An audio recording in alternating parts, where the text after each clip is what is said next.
बोलल्याशिवाय मला मजा येते. उपस्थित कात्रज दूध संघाचे चेअरमन आणि राष्ट्रवादी काँग्रेस पक्षाचे तालुक्याचे नेते बाळासाहेब खिल्लारे साहेब,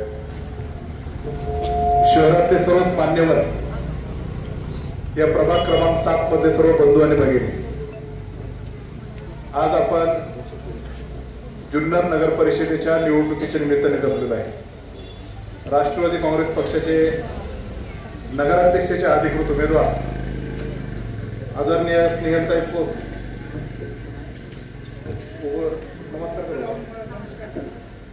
उच्च शिक्षित आहे, डिप्लोमा इंजिनिअरिंग त्यांनी कंप्लीट केलेलं आहे आणि समाजामध्ये त्या कुटुंबाचं योगदान पण खूप मोठं आहे. आणि वैयक्तिकरित्या ते जेव्हा लग्न होऊन या घरात आल्या तेव्हा महिलांचं सबलीकरण करणं, शहरामधल्या ज्या मैत्रिणी असतील, महिला असतील, त्यांना मैत्रिणी करून एक दिशेने चांगल्या पद्धतीने नेणं, असं आजपर्यंत त्यांचं कर्तृत्व राहिलेलं आहे. म्हणून त्यांना आपण नगराध्यक्ष पदाचे उमेदवार सर्व शहराच्या आवाज घेऊन सर्व जाती धर्मातल्या आपल्या नेत्यांना विचारून त्यांनी दिलेले आहे. अशा या नगराध्यक्षाचे उमेदवार स्नेहलताई खोत. या प्रभागाचे उमेदवार आदरणीय दीपिकाताई ताबोळे, त्यांचे मिस्टर सचिन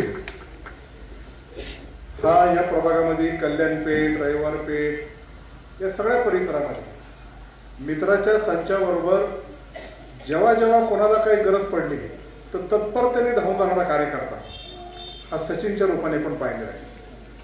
सचिनला साथ दीपिका वहिनीने दिली आणि दीपिका वहिनींनी पण त्यांचा तो महिलांचा ग्रुप या परिसरामधला आहे. मग अनेक धार्मिक कार्यक्रमात असेल, शैक्षणिक कार्यक्रमामध्ये, आरोग्याचे कार्यक्रम, एकदम आमची अशी बोलकी वहिनी आहे आणि सर्व महिलांच्या पसंतीला पडेल अशी आपल्या सर्वांची ती मैत्रीण आहे.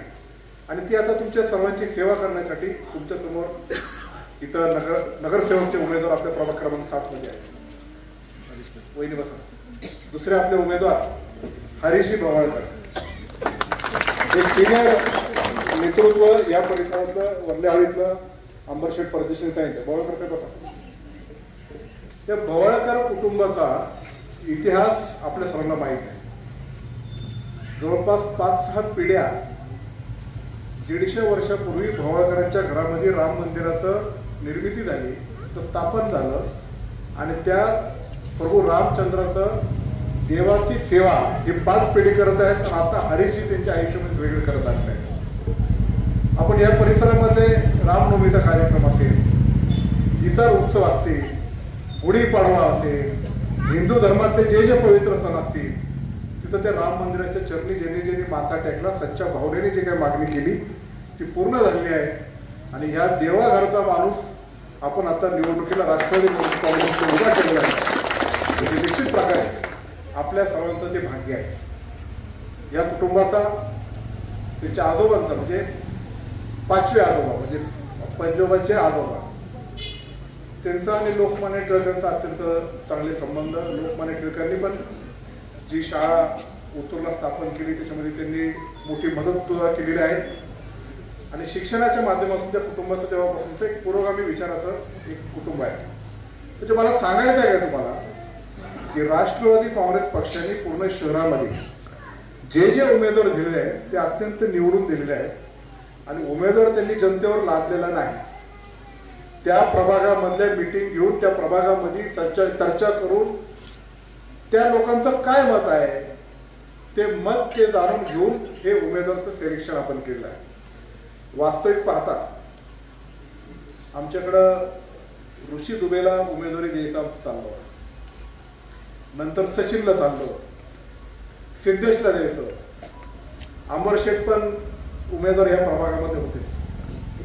पण हे सर्वांनी एक मोठं मन केलं आणि भवाळकर काकाणी यांच्या कुटुंबाने आजपर्यंत या जुन्नर शहराच्या हिंदू धर्माच्या वाढीसाठी जो काम केलेलं आहे, तर आमच्या सगळ्यांचं मत हे काकांनाच उमेदवारी द्या आणि ते सगळ्यांनी उपस्थित आहे. का तर आम्ही एक दिलाने काकांना नगरसेवक करणार असे आपले 3 उमेदवार. जुन्नर शहर हे छत्रपती शिवाजी महाराजांच्या जन्माने पावन झालेल्या शिवनेरी किल्ल्याच्या पायथ्याशी असलेले हे ऐतिहासिक शहर आहे. जुन्नर शहरामध्ये अनेक जाती धर्मातले लोक राहतात. या शहराचं कल्चर, इथल्या आजपर्यंत आलेल्या नगरपालिकेचे 150 वर्षाची, 150 नाही 155 वर्षाची परंपरा, तेव्हापासून सगळ्या जाती धर्मातले सण उत्सव, एकमेकांचे नाते गोती, बंधुत्वाचं नातं, हे जपणं आपलं काम आहे. आपल्याला जातीयवाद करायचा नाहीये. आपल्याला जसं हिंदू धर्मातला मी एक सुपुत्र आहे, तसं इतर धर्मातले जे लोक जन्माला आले ते पण आपले बांधव आहेत आणि आपल्याला एकत्रितपणे गुन्हेगार झाली. हे शहर एक आनंदवनाचं आहे. अशा प्रकारचं काम आपल्याला करायचं आहे.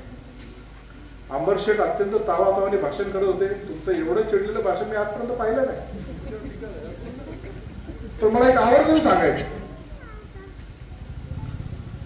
मी जेव्हा आमदार झालो तेव्हा जुन्नर शहराच्या विकासासाठी माझ्या मनामधले जे संकल्पना आहेत, तेव्हा इथल्या लोकांशी मी जेव्हा चर्चा केली तेव्हा प्रत्येक समाजाच्या लोकांचं म्हणजे प्राधान्याने मागणी काय होती की आमचं हे देवस्थान आहे, या देवस्थानाला तुम्हाला काय करता आलं तर बघा. नियम असा सांगतो की जोपर्यंत ती जागा आपण नगरपालिकेच्या ताब्यात देत नाही तोपर्यंत तिथं शासनाचा निधी टाकता येत नाही.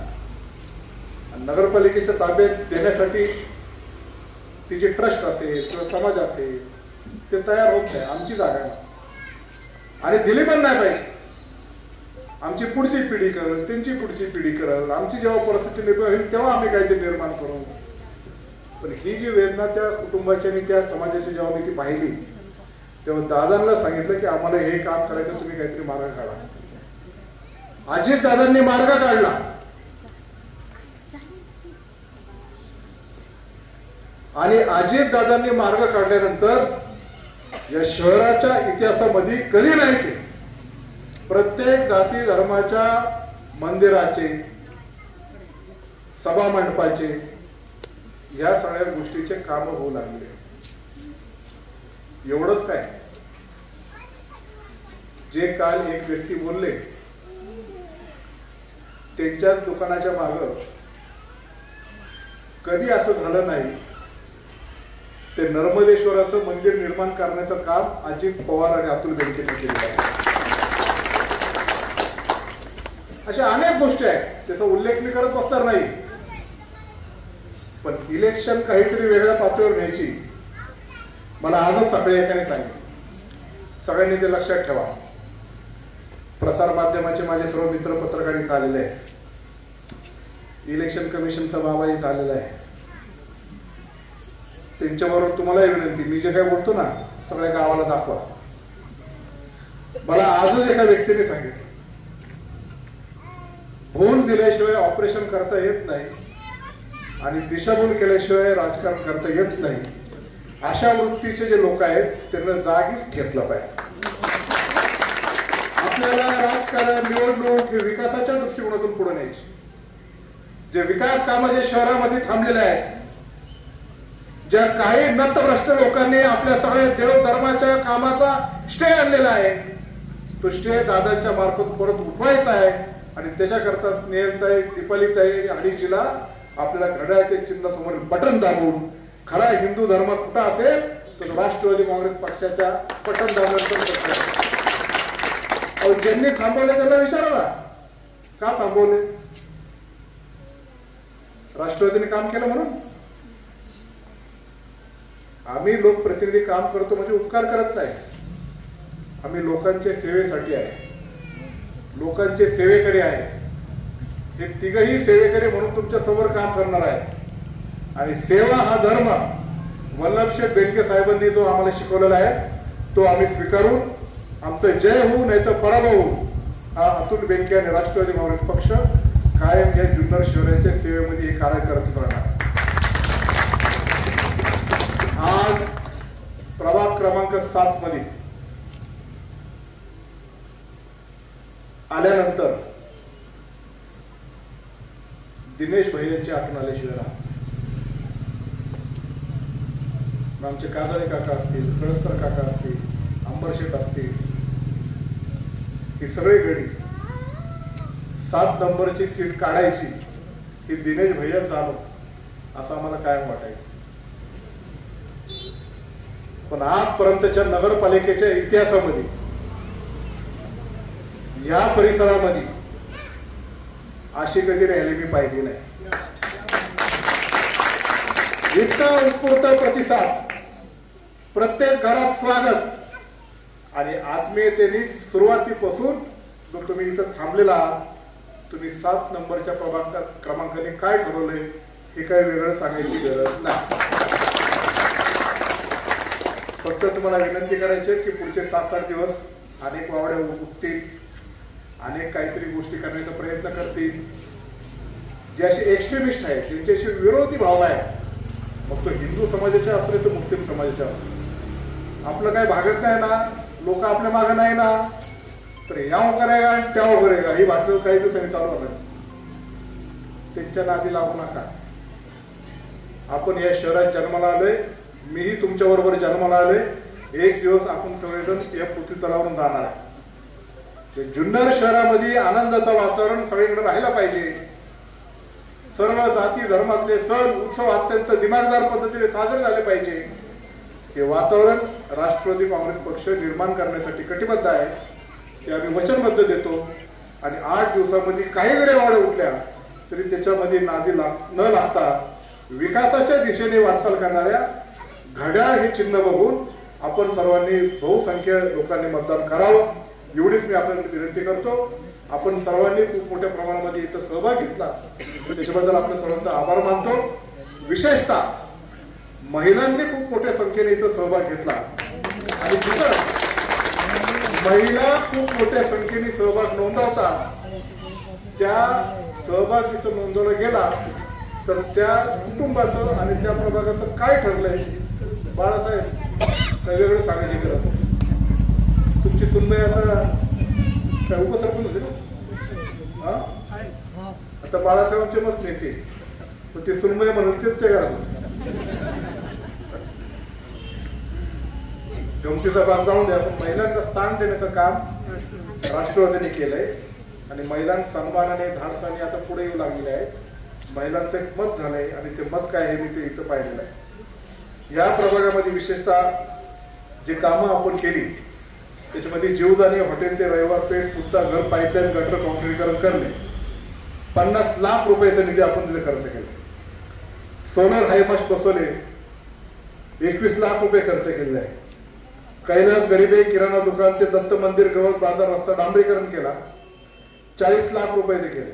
आपल्या शेजारी जे नर्मदेश्वर मंदिर मीचा उल्लेख केला, 10 लाख रुपये त्याच्यामध्ये आपण खर्च करून ते पूर्णत्वास सुद्धा नेलेलं आहे.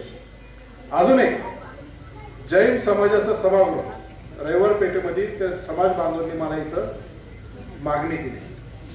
किती पैसे दिले असेल त्याला? 1 कोटी रुपये दिले.